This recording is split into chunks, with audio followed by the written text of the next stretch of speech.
Okay, welcome to the Alta Mesa Center for the Arts April reading series. We are thrilled in the month of April. Why is there only 1 month for poetry?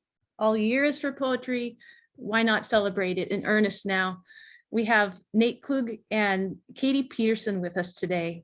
And I'm going to give a little introduction for the Alta Mesa Center, introduce Katie, who will read, then pass it on to Nate, and we'll open up the questions later. It's lovely to see you all.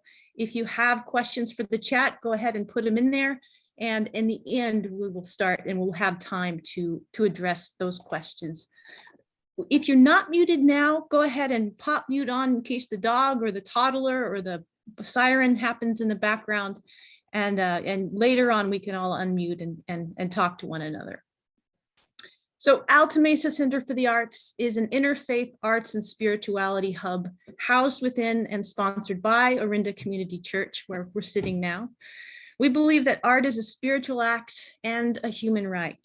We wish to provide a place where people from diverse traditions, artistic practices, and economic realities come together in community. We know that art can bridge the divisions, substantive and arbitrary, that divide us. We come together not only to practice and teach the arts, but to celebrate and learn from our differences and to foster lively and respectful interdisciplinary dialogues. We seek unity in diversity.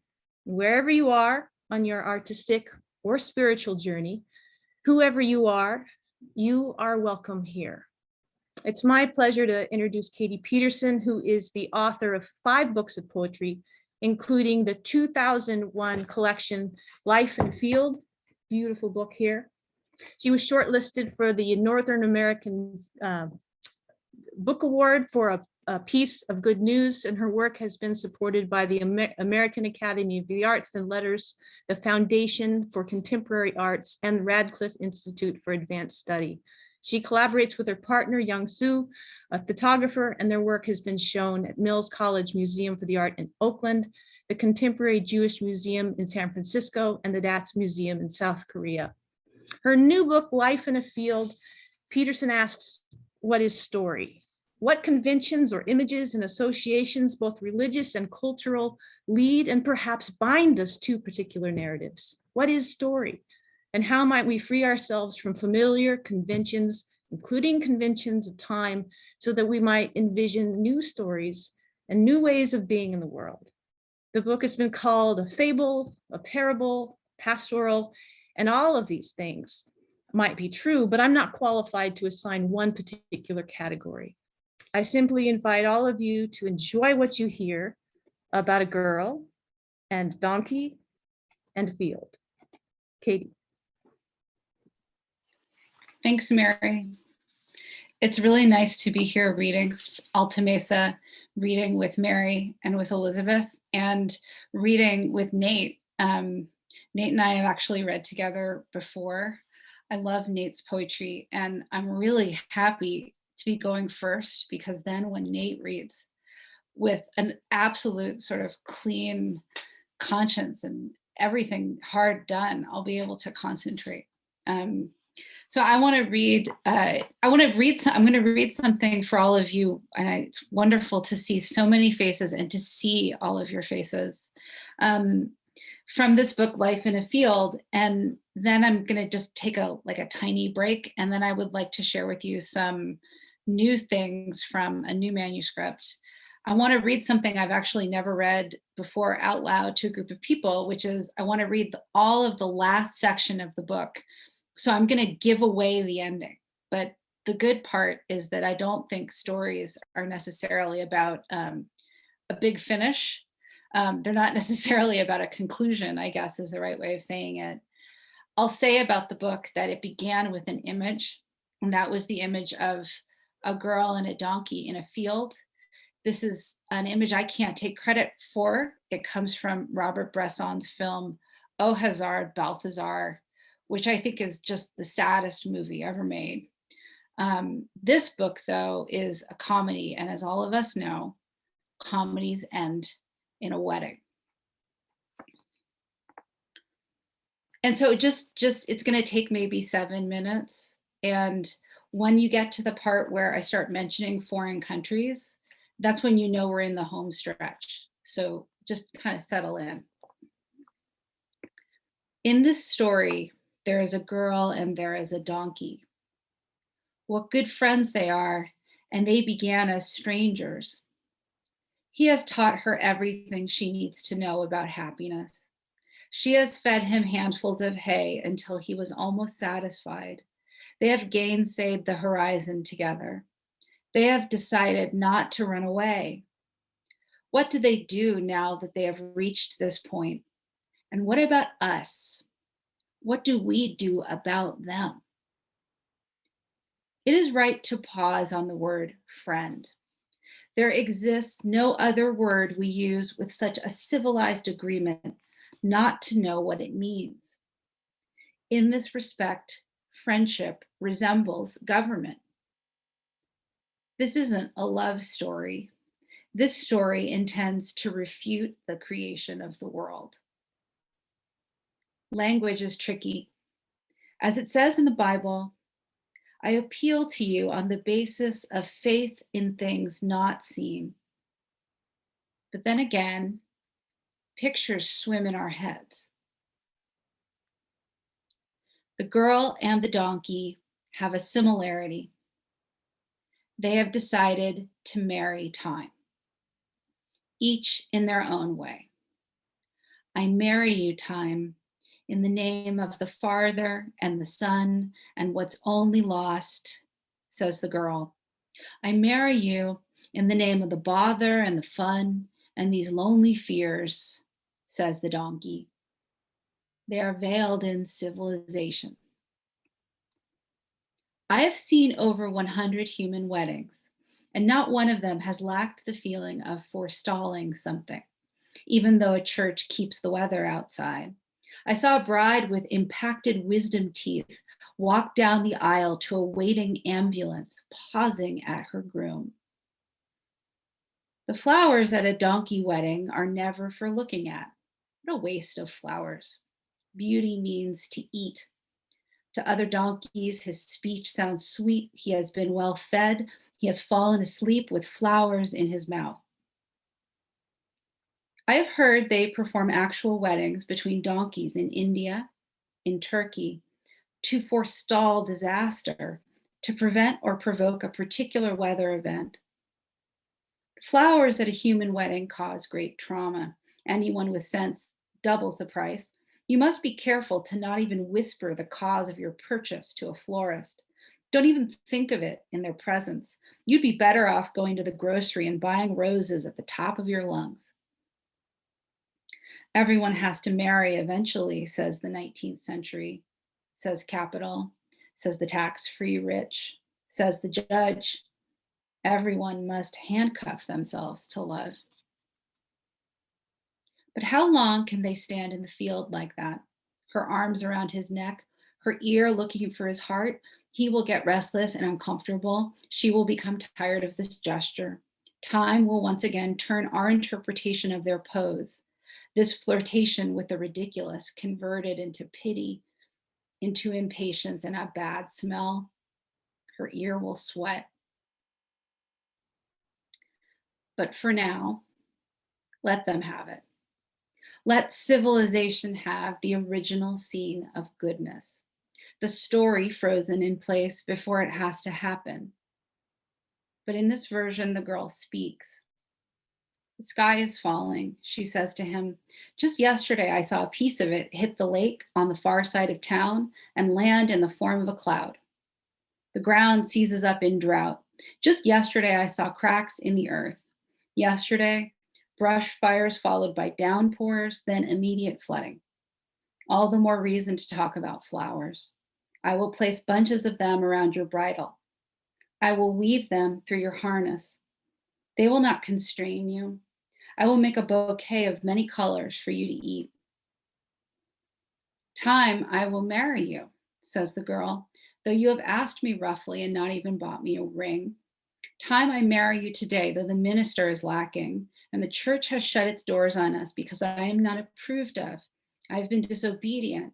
I crossed the field without permission. I went into the church and felt nothing. I did not even try harder to believe what I was told. Intuition being richer, intuition being bridal, waiting on nothing but its own readiness. Time I will marry you, though you do not respect my body. All you have given me, muscle and bone, hair and skin, you have taken away and replaced with like matter of a lesser duration. You have taken my story again and again. You have reached inside me and taken my best parts, and I marry you, marry you. The girl does not think. Pictures pass through her mind. They associate freely, which means in an order she has yet to discern. The donkey brays. He kneels in the field. The image so radiant, it reinvents religion as an accident.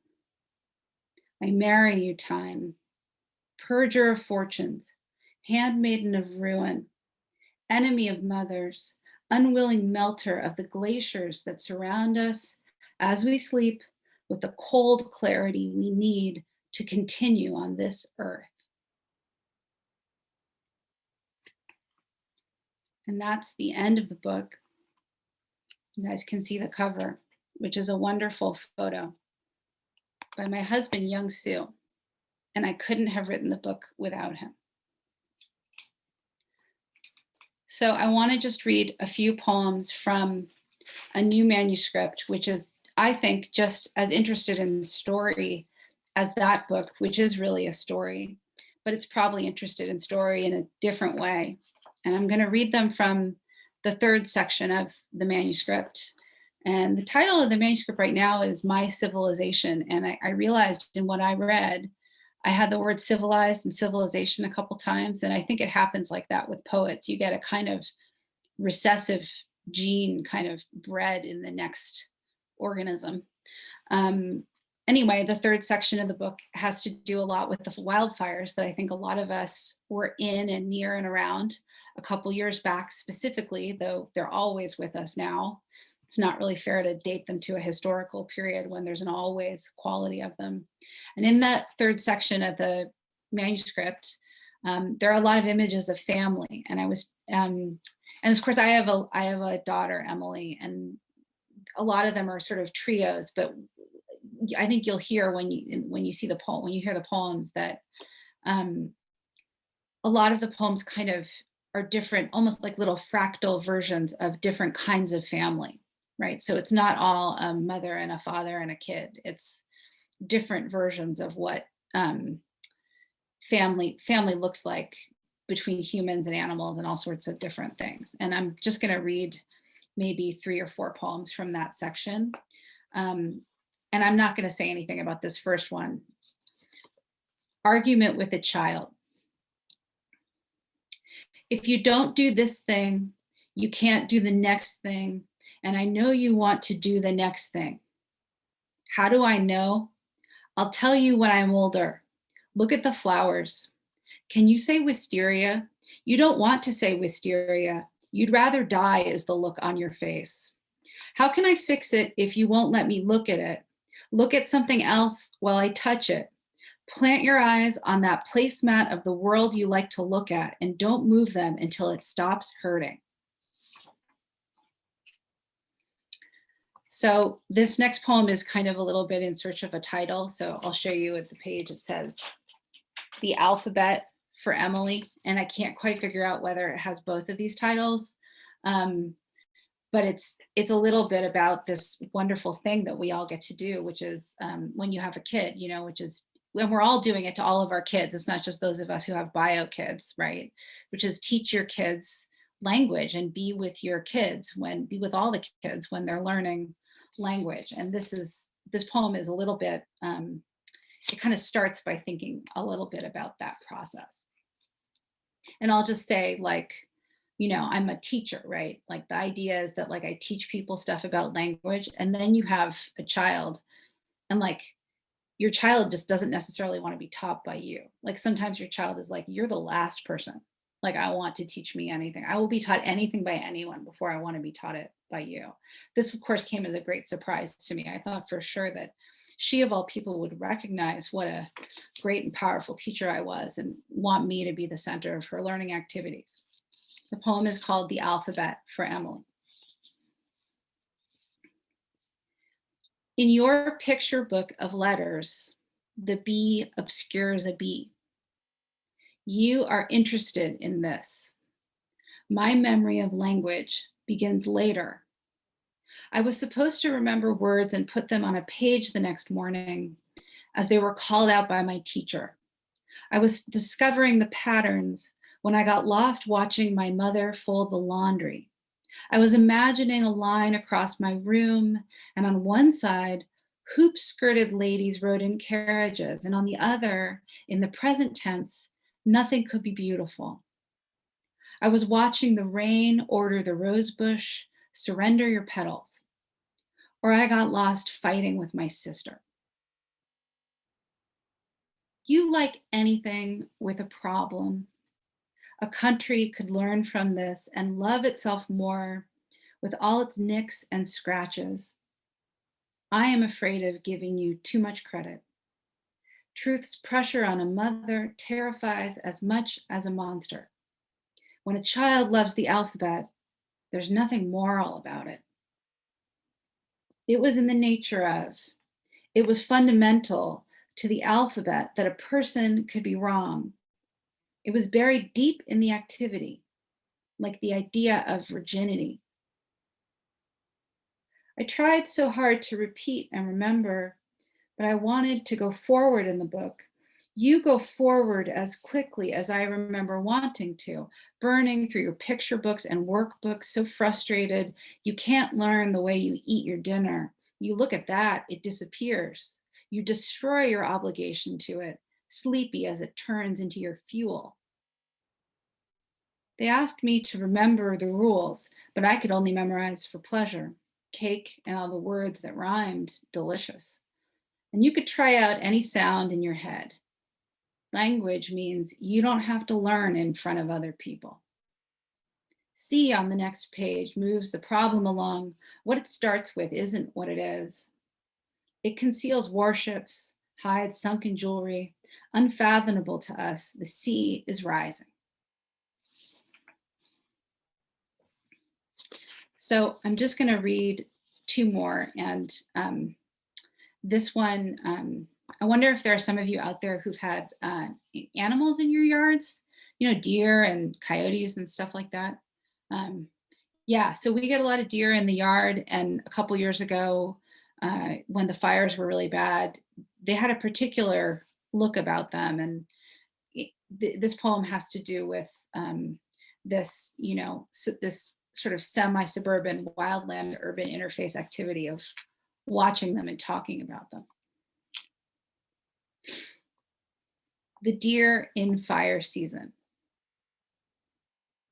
It isn't love makes them come nestle each other under the liquid amber after they eat all the ivy dahlias and the stalk. The doe only half naps, eyes half open, trained on threats. She fogs her sight to resemble its lack, convincing others she doesn't pay attention, the exact way I endure regrets, smoke screening deeper fears. Neither is the cause of their loyalty to this location fear, nor is it hunger. It is nothing particular to our plot. Husband, you should not be surprised. I have seen you as particular at a restaurant early in our caring for each other, choosy over a table in the sun. I live with your distastes, cilantro, small talk, slapstick. I appreciate what you tolerate, humiliation on the human level, sleepless nights. I know how immovable you are.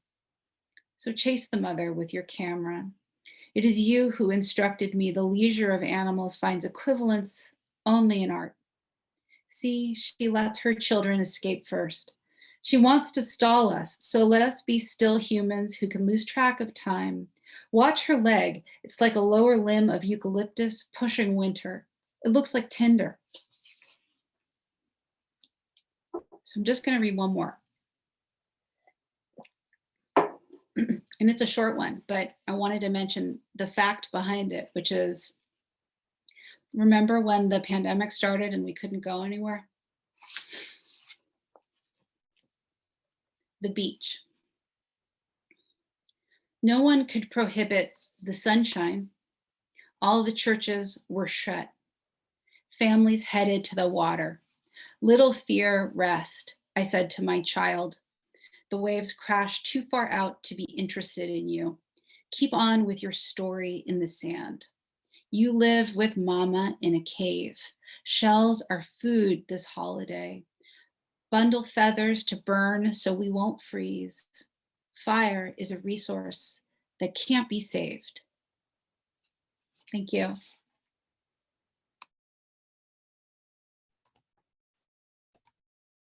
Thank you, Katie.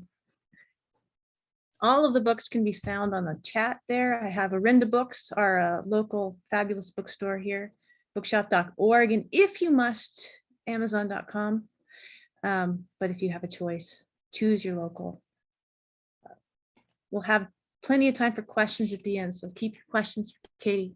And it's my pleasure now to introduce Nate Klug. Nate is a poet, translator, and essayist. He's the author of Rude Woods, a modern translation of Virgil's Eclogues, Anyone, and Hosts and Guests, which is the book here today. His poems appear in The Nation, the New York Review of Books, and the Best American Poetry. And his writing has been supported by fellowships from the James Merrill House in McDowell Colony and from the Poetry Foundation. He's a Congregationalist minister and a former Bay Area resident, which we all know, and lives now far, far away in Massachusetts. Now, those of us who know Nate from his days as an assistant pastor at Arinda Community Church are familiar with his quietly urgent faith. We remember his patient listening and the care with which he held our questions, sensing perhaps it was the questions themselves we needed to hear spoken aloud more than answers. He honored each experience as if it were sacred, and in doing so helped us to expand our notion of the divine, and with it our notions of joy and belonging. Now, this could also be a description of Nate's poetry. And those of you who know him primarily as a poet might recognize it as such. And certainly his latest book, we hear a familiar, playful, but contemplative voice, taking the same pleasure in small and large wonders. It's my pleasure to introduce poet and pastor Nate Klug. Wow, thank you so much, Mary. So great to be with you all tonight and to see so many familiar faces from different parts of my past. Hello, everybody. Thanks for coming. Really means a lot to see you. And such a privilege to hear your poems, Katie. Love the new ones. Katie also has a section, which I assume which will be in the new book, called Fog Poems, which I absolutely love too. I just love the thinking that happens in Katie's poems. So it's a hard act to follow. I realized I don't think I've ever done a reading during Holy Week on Palm Sunday, let alone the beginning of Holy Week. So I think I'll take that as an opportunity to read some stuff that's maybe more directly about faith than I would otherwise. So we'll see how that goes. Oh, and I don't have any donkey poems, but I grabbed this. We went to church today and they gave these out. And there was actually a real pony there afterwards. So it's kind of neat. So I'll start with this poem, which is long, just to warn you. Actually, one of the interesting things about reading with Katie is, so Katie grew up in California, came to Massachusetts for how many years? 5 to 10, right? Then moved back to California. And I've sort of done the opposite, where I was raised in Massachusetts, moved to California, had very formative experiences there. And then now I'm back in my home state. And this book, Hosts and Guests, is very much a California book. And so I'll start there and then we'll move to Massachusetts and then we'll move back to California for my last poem. But yeah, let me read this longer one to start with. This is called First Lent in California.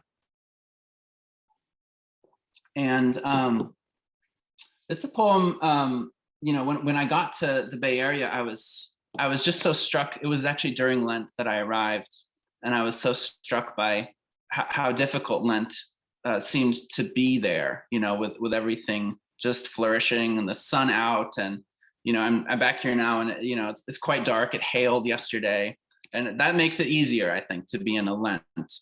So this poem in some ways asks that question of what Lent would look like in a, you know, at least a superficial paradise. It's in 6 sections, one for each week of Lent. And it has 2 epigraphs. One comes from the poet and pastor George Herbert, a face not fearing light. And the second one, a lighter phrase from James Schuyler, who said, Californians need to do a thing to enjoy it. First Lent in California. 1. Caused perhaps by the constant sunlight, our dog has developed a cutaneous horn. Don't Google it, the vet warned you. Before I did. And now I interpret this rapid, unorganized growth as one appropriate response to waking up one day at the edge of the country and to the locals' relentless positivities. A scab on the back of her head that's blossomed in no time, like everything else in our neighborhood. Carol's century plant, swelling its already embarrassing stem. Bougainvillea's purple prose clumped around each TV dish. 2. If in my family you were quiet, it might mean you were happy. It might mean that you were angry and someone had to find out why. And if you were angry in my family, it might mean that you didn't know yet. No one knew. You were sad. That one stayed deepest, lured out in unwanted lumps, like flaws from a potter's wheel that spun too fast, but that was its point, smoothing, covering up. Anger was a glaze, a way to present the still inchoate, set apart and sealed for the world. My mom finishing a book a day in bed, the winter she was sick. My dad cooking soups to freeze. My brother watching the computer game over my shoulder, waiting in which of those quiets for his turn. 3. A 4-bore tunnel under brown hills. When rain falls, it only happens on one side. It's Tuesday. I'm checking in with my boss, his shelves besieged with paperbacks on church growth and leadership. We never seem to mention God, but when he speaks of a fog, I recognize it, baffling and reliable as this afternoon light. The shouts outside, as kids released from the nursery school that funds our building race down the chalked walkway. Sometimes my baby face brings others' choices back to them. So helpless, like dreaming, the moment he leaves off listening. I'm not losing patience, so much as fearing what regrets I've shared with you and how talking makes something true, even if it wasn't.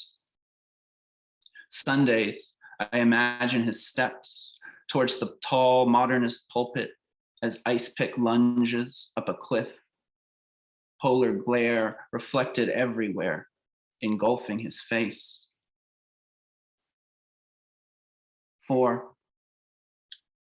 Oh, and I should say this section, it refers to this series of children's books, the Big Nate series, which you may or may not know.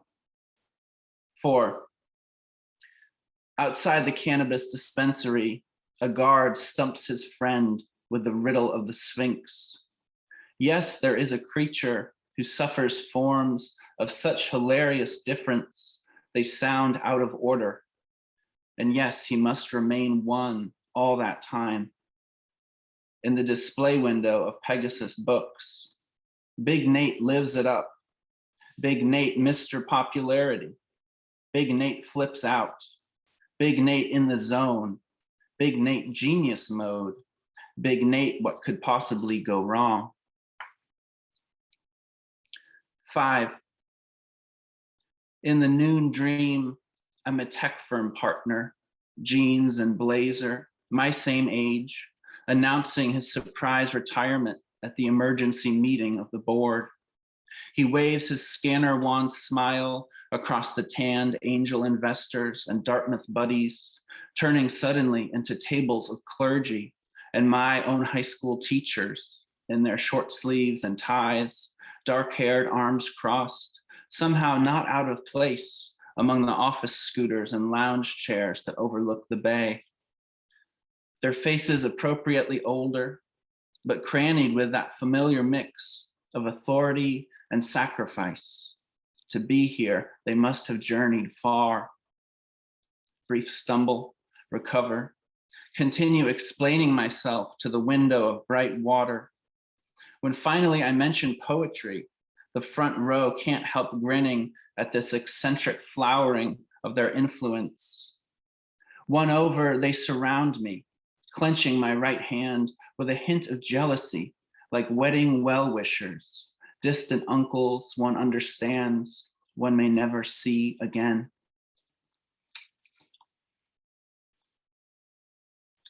And this is the last section, and it just refers to the 20th chapter of John's Gospel towards the end. 6. For Good Friday, your spiritual director suggested silence, at least until sundown when we have plans. We enforce it like novitiates, scribbling a note if one goes out, hearing the foolishness in each missing reminder or complaint. You burn votives in the bedroom, doing something with the Psalms. I take a Bible and my novel to the window, end up like any Friday trying to write. On my afternoon jog, crossing the street, when I see a friend of a friend, I say hi without thinking.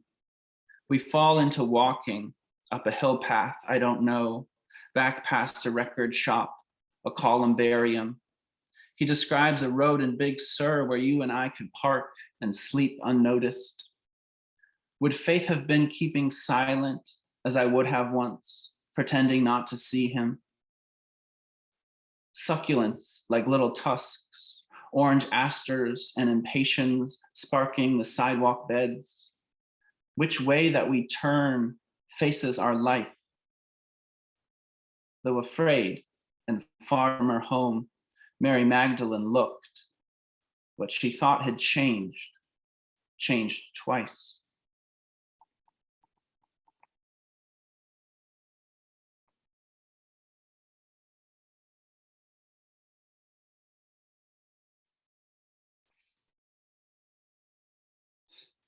Some of you got to know me right after my first daughter was born, and this is a poem about that experience.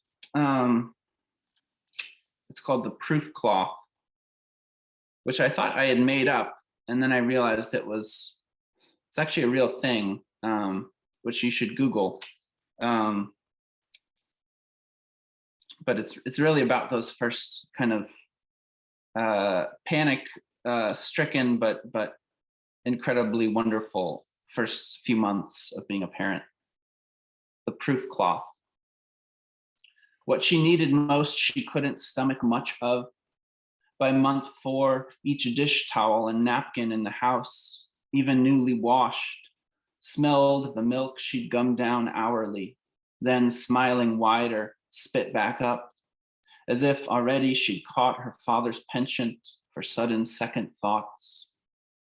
One afternoon, alone, furtive as a teenager, I slipped one of the cloths inside a Ziploc, sealed and hid the bag on a shelf in our bedroom closet. The next day, while she slept, small inhalations could incarnate on demand my favorite inch of skin between her chin and neck. Judge not, or judge that part of love which, when adrenaline and worry boil off, still wants some remnant, relic to itself, elbows its way among the orthodox for a glimpse of proof's flimsy fabric. Tonight, the monitor's grainy military idiom splays her on her side again, face hidden. We lay wait in bed, weighing the brief relief of confirming that she's still breathing against the catastrophe of her waking up, and make the incorrect and only choice. You tiptoe in to check, wool socked, but the door still creaks. Accessory, I hang behind and hear the first cry happening twice, and watch the tiny animal eyes flare open.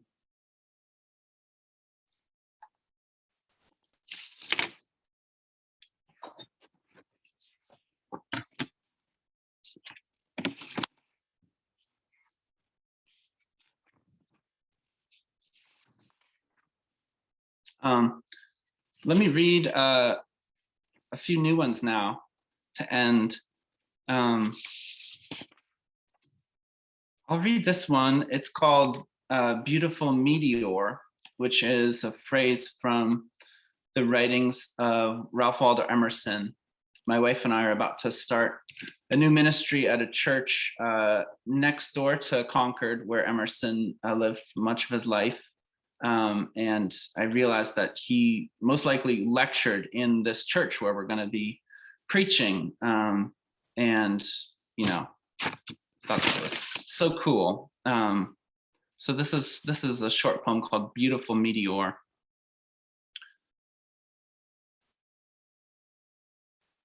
Mind pinging with far off hells, awoke phone in hand. Over sugar cereal, you wait for snow with two children who have never touched it. Wait through them, pretending not to remember the scrape and trickle down one cheek, as ridiculous as trying to forget about the future. While at the edge of town, inside the medium security prison's central compound, the first flakes shadows cross the skylights above the sunken prayer rooms. 581 pairs of eyes, and how many lifting?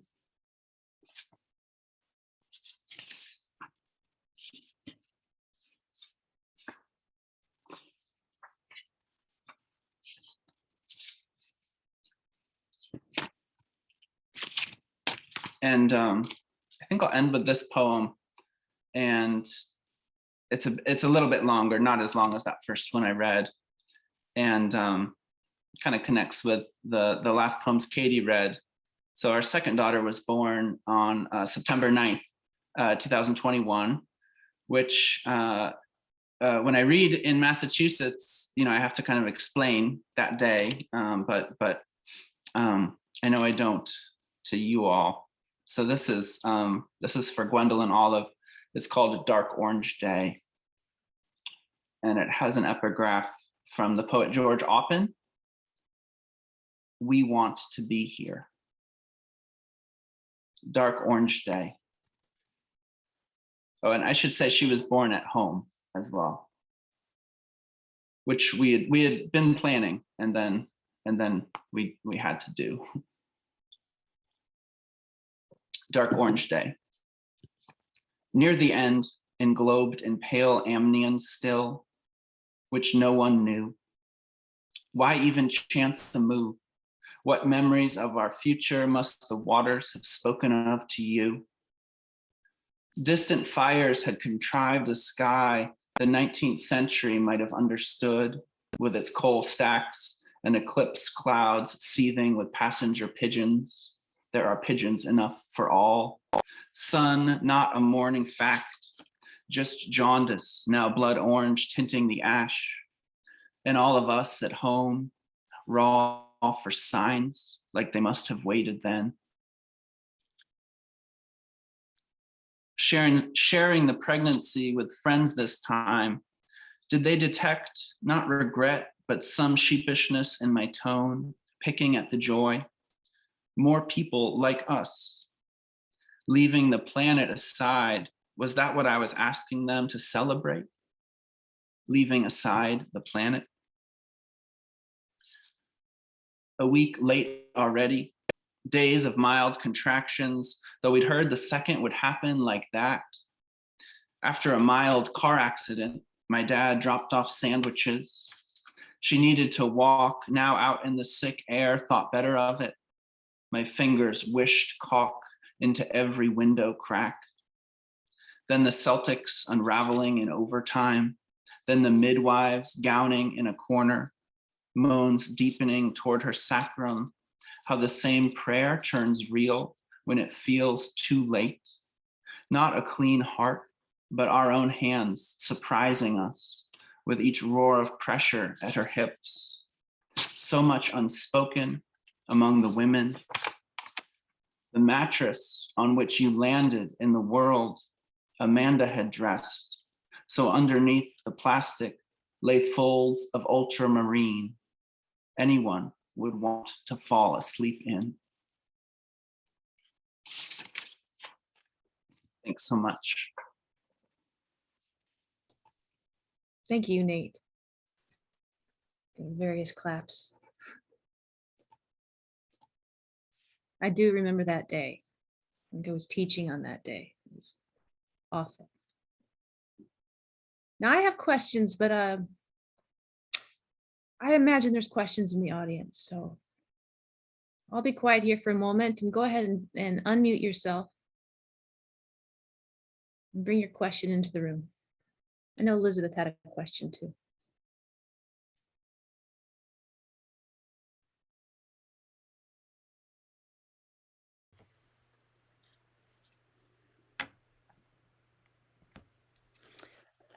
I'm going to try something that I've been thinking about, which is both of you have these kind of more public situations in which you're teaching or you're preaching, or the product of the writing and thinking has a different kind of shape and direction. And so I'm just interested in your process when you don't have responsibility to teach or exhort others. And what kinds of permission that makes possible. Like I'm really interested in life in a field of the way it seems narrative, but it's kind of anti-narrative with this associative slippage that really attracted me. And I guess in your poems, Nate, I'm interested in how it seems like you're telling something that's kind of mundane, but the acuteness of perception leads to a different kind of revelation or experience than I anticipated. So those are just some impressions from me, but I want to say, how do you think theologically in your creative work? But maybe I shouldn't say that. So respond whatever way you want.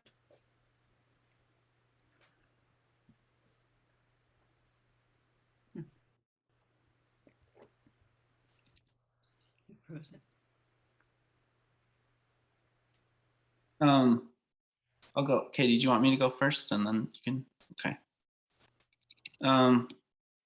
Yeah, I mean, I feel like I've been trying to figure out my whole adult life why I want to do these two things, write poetry and be a pastor. And sometimes it's felt like the perfect match, and sometimes it's felt like a really hard match. Almost one feels like it's suffocating the other. On both sides sometimes. But mostly it feels really good. And I guess it's because of the kind of tension it allows between a more public and a more private way of writing and thinking. When you were asked at the beginning of your question, Elizabeth, I was thinking about like where freedom comes for me. Does it come more in the poetry side or more in the pastoral side? And I mean, what I love about preaching is that you're talking about these texts that are relatively fixed, right? So there's these norms in place, and you can do a good job by sort of doing justice to what's already there in the stories. And I actually find a lot of freedom in that kind of role. Poetry feels, I think it's harder. For me, it's harder. And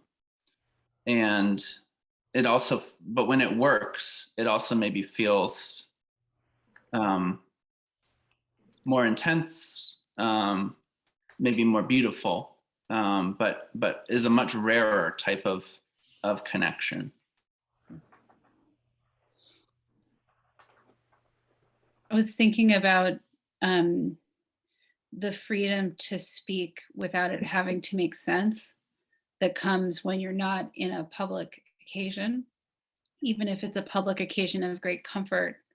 A few of my students are here. I'm thinking about the workshop and classes that you take where you get close to people, and also about being in a family, which, whether or not it's an intimate situation, it's still more public than being alone. I'm one of these lucky people who has memories of being a child and having the freedom to think, often in nature, in natural spaces. And I almost think even now when I write at my desk, it is as if I have to imagine a natural space on top of it or around it. That space has changed with locations in my life, but it's that kind of a space in which those associations are possible. Before we started today, Mary said this thing I wrote down, where I'm going to find it. Inherently, a story is inherently associative. Mary said that, so give Mary credit. I loved that she said it. I thought, yeah, like when you're not in a public or audience situation, association feels more possible, but that doesn't mean there isn't any structure. And so I'm thinking back to visiting my aunt, who is a Carmelite in her convent in Marinwood, and how there was a grill between us of this wire. Now she's in a much more sort of hardcore convent in Nebraska where it's like you really can't see her. Back then it was more symbolic. And I just remember sitting there with my brother and sister and my mom, and it was a situation of great restriction in some way. She's a cloister. She's rule of Saint Benedict and all that. But I felt such freedom. She just seemed to want to listen to us talk because I was a protected child in that wonderful way. And I think what happens when you sit and write on your own is you can tap back into that in some sense. It's a magical thing. I think I understand why some people might find it false or think that it requires a lie or construction to get back in there. But I don't know whether I think that. I'm getting back to Elizabeth's question about theological thinking, and the image of the child has become so much more important to me as a theological thing since I became a mother.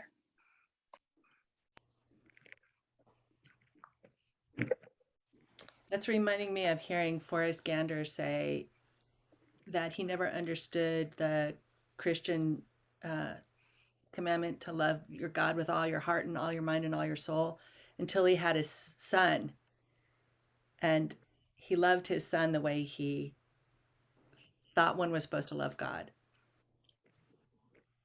And it seemed to open this whole theological possibility. I don't know. Maybe it's blasphemous, but I liked it. Yeah.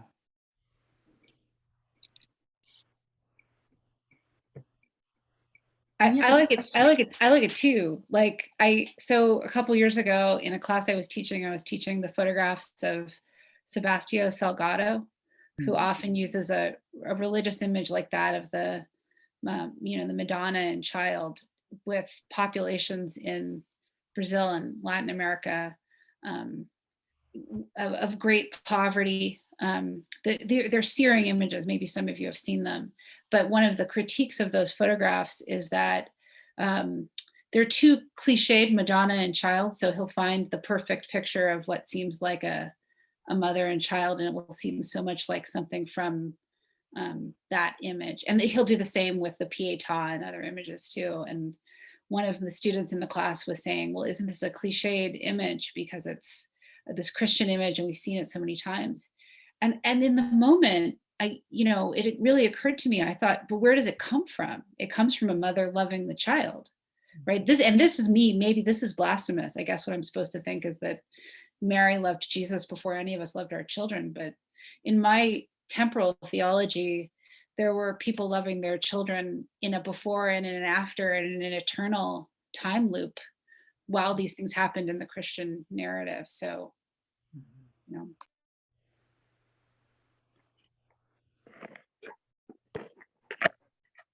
I mean, I think the great thing about,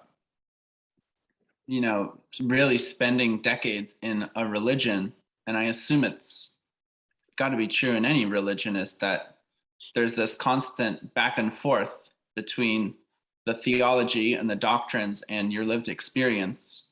And so, yeah, of course, what happens in your life should help you see the stories and the ideas, more clearly. I think when I was younger, I thought it had to be a one-way flow, right? Where you had to kind of, at some point, sign on to at least enough of Christianity, right? Or Reformed Protestantism, in my case. And I think wonderfully, people in my churches helped me see that that was not true. Mike had a question. Mike Kirsten. Well, this is Elizabeth, Nate. You remember me? Of course. Hi. Hi, Mike.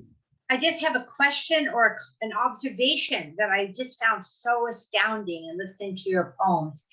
Not only the bicoastal nature, but the paradox of how you invoke the place, the orange sky during that September morning that your birth, the birth of your daughter, and then the 581 eyes in the correctional facility in Concord, Massachusetts. And the proximity that your new church has to this jail. So thank you for this powerful image. And I would just love to hear your thoughts on how and when you choose to incorporate place into your writing. Thanks, Elizabeth. I think it's always there. I actually think sometimes I have a problem, like when I was trying to put my last book together, every poem had a place, had a connection to a place. And it actually got quite confusing when you were reading through like 70 pages. You're like, where am I? Because there's Iowa in there, there's Connecticut. And, someone told me it felt a little like whiplash or something.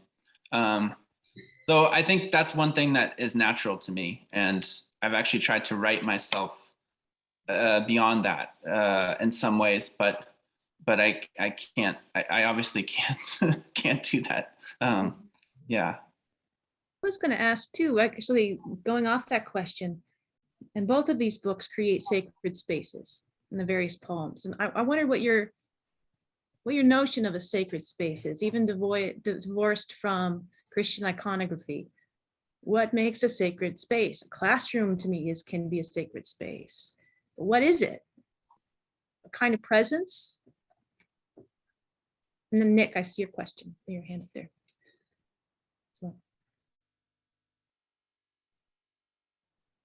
Oh, sorry, Nick, we can't hear you quite yet, but. Okay, better. I just wanted to ask how Nate chose the titles for his second volume of poetry, Hosts and Guests. It has to do with place. It has to do with somehow, I think, his place as a poet. I don't know. Yeah. Hosts and Guests. I just felt like when I finally had arranged the book and the last section was, it kind of opened out into this birth and becoming a parent. It felt like the right kind of duality because, when you become a parent, you're supposedly a host in some way, but then you're also this guest into this whole new world. And, it's a very old, I mean, I should also say, so in Latin, there's one word that can be translated as both host and guest.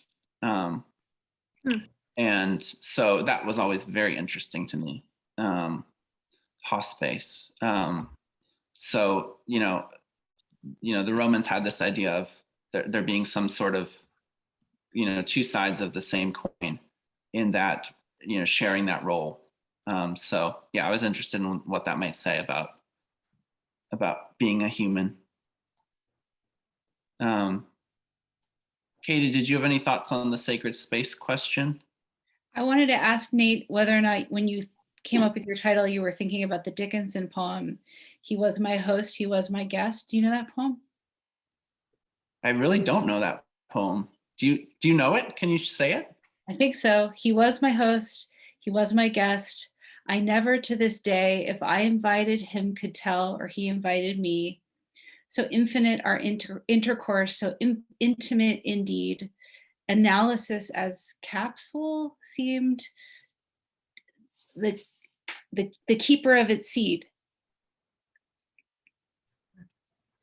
Yeah, Nice. that's like about your book too, right? Like, because it's one of these Dickinson poems where she could be talking about some guy, or she could be talking about like the God guy, Right. There's just so many like that. And I was thinking about this aspect of a sacred space where sometimes it feels like it can only feel like it's yours sometimes. I don't think I associate a sacred space with my office or something that is mine. There are only certain times in which that can become sacred. Like a piece of paper is a sacred space more than a room to me. And I prize really open spaces like rivers and deserts are my favorite kinds of spaces. I know that, churches are wonderful also, but we're both host and guest in them too, more than we are a possessor of them. So when I think about sacred space, I think about a relationship with the space personally as not being one of taking, but as something else of becoming or doing in order that it be that way. And lately I've been trying to think in my poems about what kind of space and time I establish in the first line. I think because I really want to be here, like on earth, like I really want to be on earth in the poem, but it's so perishable, the poem. So you establish this, you go to all this trouble of establishing the space and this time, and then you have to end the poem. But it's sacred because you made it happen for that length of time, I think.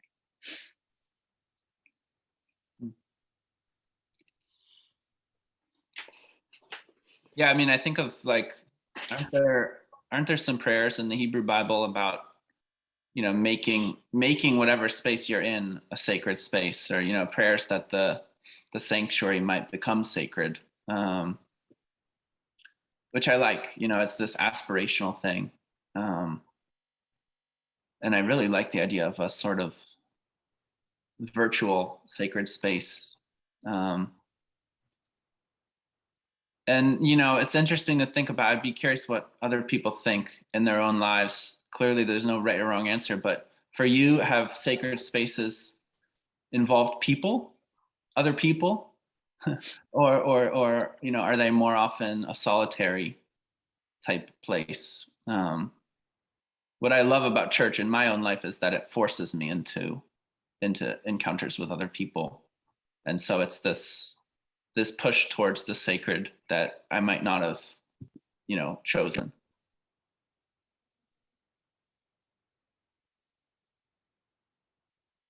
I can't not think of Philip Larkin church going when we're talking about sacred spaces. So, Hi, Jim. hi, Nate. Hi, Katie. Hi, Jim. Do you happen to know any of that poem to share with us? I know the last line, but I can't remember. Well, there is the one line, "A serious house on serious ground it is, in whose blent air all our compulsions meet. It pleases me to stand in silence here." Yeah, that precedes a serious house on serious ground. It is. But he's kind of a tourist in that poem, right? He begins as a tourist and gives himself all the reasons in the world to leave and say it wasn't worth stopping for, yet stop I did. In fact, I often do. So there he is with nothing like belief in place, and asks himself what will happen to churches when they fall completely out of use, and ends won over to the sacredness of the place, if only that so many dead lie round. I love the idea that you can understand the sacredness of a place without believing anything. And it may be that you believe something in that, but it's as if all of those acts of mind get to be hidden from you while you're within the space. And perhaps they travel in all these other ways, but there's it's a graceful trick. Well, there's a kind of kenosis too that I'm hearing, letting go of both what you desire and that you want to hear for what you might hear. And I think that happens with people too, when you encounter someone else. And often we speak because we want, but what if speech and the exchange of silence allows something to come up that is more than what we want? I can't define that exactly, but it takes an emptying out. And that seems to me one of the ways to kind of deliberately create a space is to first create that emptying out inside of you so that that can spill out. No, that doesn't make sense. Emptying out to spill out into the space that you inhabit. No, I love that. I love that, Mary. Yeah. We are out of time, and I'm due down at the church to help read out for Palm Sunday. So I would like to give Nate and Katie a huge round of applause. Please do that however you wish, virtually or hands, or cheer with your mute off. Thank you for your time today. Our next reading series is Lucy Jane Bledsoe, whose fantastic book, No Stopping Us Now, comes out in April, and it's about Title IX. Lucy was a basketball player in the Portland area in the 70s and had to fight for the chance to play. And it's a story, a novel based on that experience. And perhaps my connection to it is having played college basketball. I'm grateful to the efforts of people like Katie, who fought for a place to play, which isn't unlike, for me, a sacred space, a court, strangely enough. But again, please give another round of applause. Go ahead and take your mute off. Let's make it cacophonous before we go, and thank our readers. Thank you. Thank you. Oh, it's Awesome. so great to see everybody. Thank you so much. Great to see you, Thank Nate. you. Now to walk Nice to down meet that you. chalk walkway that Nate was talking about. Yeah, right there. Bye now.